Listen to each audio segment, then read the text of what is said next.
What is up, guys? My name's Sean, and welcome to the How to Hero YouTube channel, where it's my job to awaken the hero within you. There's a hero within all of us. I get a lot of questions about this particular topic: indigos, starseeds, lightworkers, crystal children, rainbow children, different, I guess, concepts about the different types of souls or the different types of people and the different abilities that they might have, that type of thing. And so what I wanted to do was just give a perspective that came through from my guides, because I got the question so many times that I just basically asked for some guidance and what kind of messaging would be best to deliver at this time for the collective. And so I guess the first thing I want to start out by saying is that we're in the midst of an evolutionary process right now. So we're in the midst of the human race shifting into more of a vibrational existence. And so in order for us to facilitate that shift, we need to have individuals that are more tuned to the vibrational energy of the universe. The energetic environment needs to be, people need to be more sensitive to it because it's subtle. And so when we're in our dense dense bodies, we need to have systems there, and we need to have sort of capacity to deal with the energy. Initially, the way that it started was through the indigos. And the indigos, like I'm a good example of an indigo. So I'll just talk a little bit about my experience. And essentially we have, not all of us, it's not like, there are nuances there. Everybody's unique. There's different experiences to be had and things like that. But essentially what it is a person who's, it's a soul who's come in to this body, but the body is, at pre-incarnation, is tuned in a certain way in order to facilitate the sort of vibrational sensitivity that I was talking about earlier. So indigos come in to their incarnation more sensitive than a normal body, and typically indigos are the parents of the crystal children and the rainbow children, but not always. But this is a sort of evolutionary thing that's taking place. An indigo, the reason they're called indigo is because their aura appears to be the indigo color. They're working from the indigo ray, which is the mental ray. So they tend to be intelligent, whether they're outwardly intelligent or not. They can be more introspective in that sense, but they also tend to be very strong-willed. They don't tend to accept authority easily. Like if you try to maintain authority over an indigo, typically you're going to have to somehow show that you deserve to have the authority. They don't tend to recognize things like badges or uniforms as a identification of an authority figure. They choose the authority figure based on the merit of the person, of their assessment of the person. And because they're so sensitive, their assessments can happen very quickly. And a lot of times, especially when they're growing up, it happens like subconsciously. And because they're more in their mental state, and they tend to be intelligent, they tend to be bored by normal things that they learn in school, right? The whole school system tends to not be great for them. It all depends on how they're raised. It depends on all these different factors. So I'm not saying that this is true for every single indigo or whatever, but they tend to be bored. They tend to like kind of daydream, and they tend to withdraw from their environment when they're in the learning environment in schools, because they're bored. They're not being engaged, and they can sense that the information that they're learning and that the methodology of learning is not really very useful. There's not a lot about our modern school system and education system that is useful, and that's just unfortunately that's the system that we're in right now. And so indigos are sort of adverse to these archaic systems, just by the nature of them. And so they're also averse to archaic authority hierarchies and different, the idea that just because somebody is told to you that they're your teacher, now you must treat them with these certain sort of respect. And it's not even actually respect. It's like a false respect, right? Like if the teacher says something, they must be correct. Those types of behaviors where a regular person would just kind of go with the flow because the teacher says to do this or that, and they just do that. And Indigo is more like more of a rebel, but they do it, whether consciously or not, they're doing it because they understand innately that they're sovereign beings and that they don't really require the guidance that this teacher is giving, or they can identify that this guidance is somehow mismanaged or misdirected, or there's some sort of thing going on there. And typically our indigo, when indigos have kids, not typically necessarily, but often they'll be rainbow or crystal children. And these children are more wide open. So the indigo ray, like when an indigo comes into incarnation, they still have these sort of energetic protections in their auric field. So they have, they weren't ready to be fully wide open and unconditionally accepting of all. In the environment in which they grew up, it was too tumultuous still for them to be that open. They were too sensitive. They would be too sensitive. And so the indigos were some of the generation that really started to shift things and started to really promote unity, so that the next wave of incoming incarnations of souls coming in as crystals or rainbow children are, they're more sensitive even, so by default, and they're more open and more vulnerable to attack on their energy. And so the reason that they're referred to as crystal or rainbow is because they have the spectrum of their auric field open, which can appear to be a crystalline. It's a crystalline auric field already. So they don't have to, they're already open, they're already in flow, they're already sort of flowing with consciousness. They're not easily wrapped up in the past or the future. They're more innately just present, whereas the indigo is not necessarily that present. That's something that they tend to have to work on. They tend to have to work on being present. It tends to be a practice that they need to work on. And then the auric fields reflect that capacity for their status. And I wanted to talk a bit about how that relates to starseeds and lightworkers as well. Essentially, to be an indigo, you don't have to be a starseed, but you could be. The starseed concept is something that comes from the idea that the soul that inhabits the physical body, the soul that comes in, is a fragment of a soul that had its origins in different planetary systems, different star systems. A lot of indigos, I think, are probably from they have spent time in Pleiades.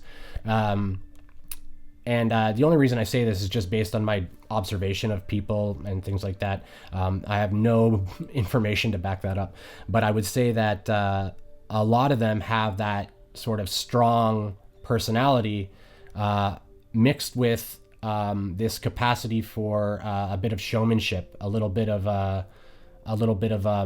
hey, look at me kind of energy that they tend to have. They tend to be comfortable in front of crowds, or they develop that comfort later on. Rainbow children and crystal children, they can often be sort of the weird ones in many ways. Like they're just very loving, very open, very receptive and unconditionally loving of all beings. They'll often be more in tune with their surroundings than others.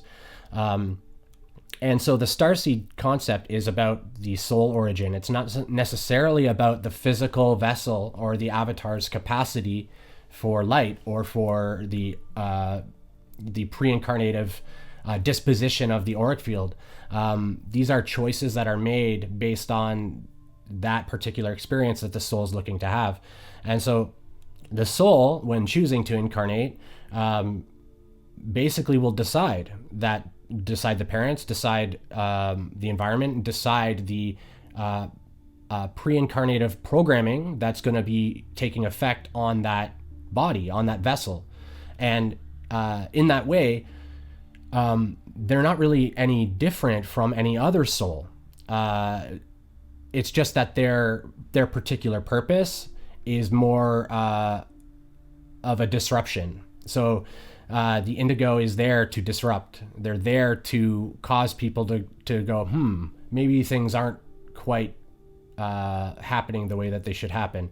And the indigo is the voice of the people at large. But a lot of times the people are a little bit lagged behind, and they're not necessarily totally aware of the different sort of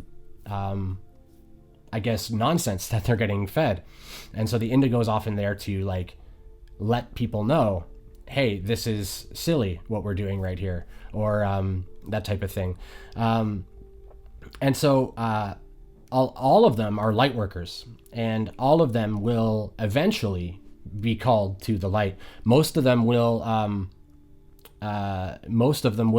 have some sort of understanding that they are around for a particular purpose, that they have some sort of thing that they're meant to do, and it feels very grand. It feels world changing because it is. Collectively, they're part of teams and volunteer waves that came to Earth to help awaken and ascend, to help humanity and the Earth raise in vibration. And they do that automatically just by being there, because they're conduits of light, and they just tend to have a higher capacity for holding that light and for distributing the light and for shining their spotlights on injustice in some way. And so that's really what the difference is between them.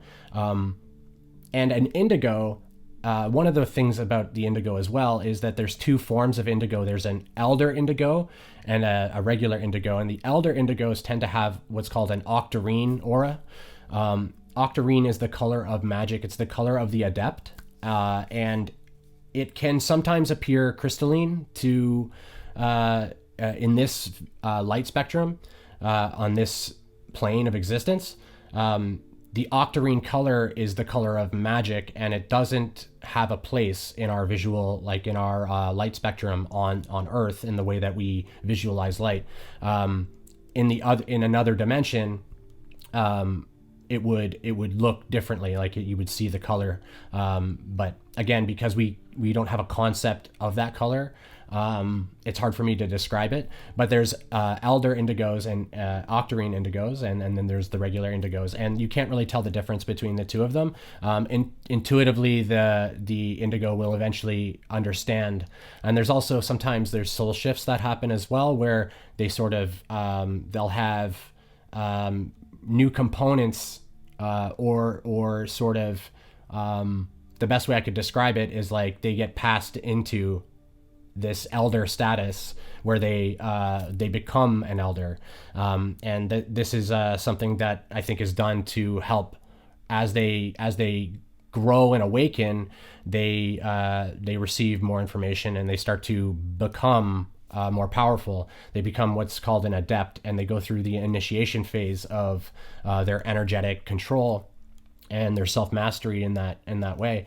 Whereas rainbow and crystal children are already very much in control of their energy, though they don't typically realize it. They because they came into the experience with that openness and that receptiveness. It just feels like that's the normal everyday for them, right? So, whereas an indigo has had to open up and has had to learn all these different lessons and has had to go through all these different sort of experiences in order to see the value in opening themselves up because they're more protected. They're more protective of their energy. They're more protective of the self. When they first start to awaken, these are the people that are often like, they treat their empathy as almost like a disability. These are the people that will be like, oh, I'm highly sensitive. I can't go out in public. I can't do these things. And of course, it's entirely up to them. But these sort of barriers that they put on themselves are illusions. They're constructed out of a fear and a misunderstanding of the capacity that they have for holding light. Ultimately, it's their choice, but it's a superpower, is what it is, really. I mean, it's a superpower. To be able to feel what other people feel is a blessing to have in this place. And it can feel like it's not. And when it first starts to really awaken and you start to really understand, oh, this is why I felt uncomfortable my whole life in these particular situations, because I can feel what other people are feeling to a higher degree than most. Everybody can do this. Everybody that has functioning empathy centers will feel empathy. And sort of it's the what's the word, the potency of the empathy that starts to go up, the accuracy of it, and the openness of the empath, the indigo or the crystal or rainbow child, will determine how much of it they experience. So like, there's been times where I've been like debilitated by people without I don't think I've ever said anything, but there's been a few times in my life where somebody's been going through something traumatic, and more recently, so I was at a funeral, and all the energy in the funeral was so much that it like I couldn't function. I was and I stayed. I didn't move. I didn't go anywhere, but it was just so much energy and so much sadness, so much sadness is the way to put it, that it was like debilitating for me. So I just sat there crying, and it wasn't like that I was upset about the loss of the individual. At that time, I saw that death as a rebirth into the next cycle, and I don't see the negativity to that, the ending of that cycle. Especially in this particular scenario, because it was an elderly member of my family, and we all have particular times that we leave, right, and move on to the next part of the journey, the next part of the path, whatever that looks like for us. But I think that covers pretty much everything. There are probably other terms and different things that we can look at. Ultimately, the goal of all of us is to become crystalline. So a lot of our kids, like my kids are crystals. And I believe in all three cases. One may be an indigo, but I believe that essentially we're sort of the next step of evolution. And as we sort of awaken, we start to understand that we can learn how to deal with these things and learn how to open ourselves up more and take more light in and take more truth in, because that's what it really is. It's taking in the truth of reality, and then integrating that into your being, which can be uncomfortable, because as truth and light comes in, it bubbles up the darkness that's been withheld, that's been sort of held inside of you. And as that comes up, it becomes uncomfortable, because you start to look at stuff that you didn't want to see. And a lot of times the crystals and the rainbow children, they're not gonna develop a lot of shadow. They're seeing things as they are, more or less, and because they're open in most cases and so loving, they're not developing a lot of this shadow. Of course, it totally depends on the environment that they're raised in, everybody has unique challenges, everybody has unique gifts and unique ways of looking at the world as well, and also a unique path that is at their, it's their free will decision to engage in the path, and then how they go about it. So there's not really that much of a difference between them, and all humans, not all humans that are alive right now have the same capacity in the physical body, and that's part of the difference too. Is that the actual physical body of the indigo and the other sort of different like rainbow children and crystals, etc.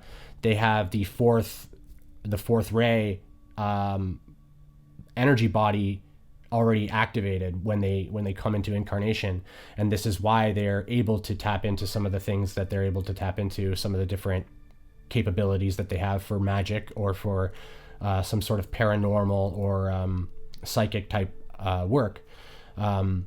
It's because they're already stepping into the energy side of things. They're already stepping into being more receptive of vibration, which I talked about earlier. So I hope that clears things up. I hope you guys found that interesting. Let me know in the comments if you have any questions about any of that, or if you have anything else to add to that. I always like to hear what people's experiences are. Again, I didn't do a lot of reading on any of this. This is just what came through from my guides. What I'm trying to help show and illustrate here is that it's a part of the evolutionary path of the earth and the humans on the earth, and that these changes in the body of subsets of the population are there to evolve. And it's not unlike any other evolution that we've gone through, right? Where we've where bodies have changed or things have changed so that we can be more designed for our environment, right? I think that covers everything. So I hope you liked the video. If you did, click that like button. It really helps with the channel. If you want to see more of the stuff that I make, consider subscribing, and I will see you in the next video. Thank you so much for watching, and take care.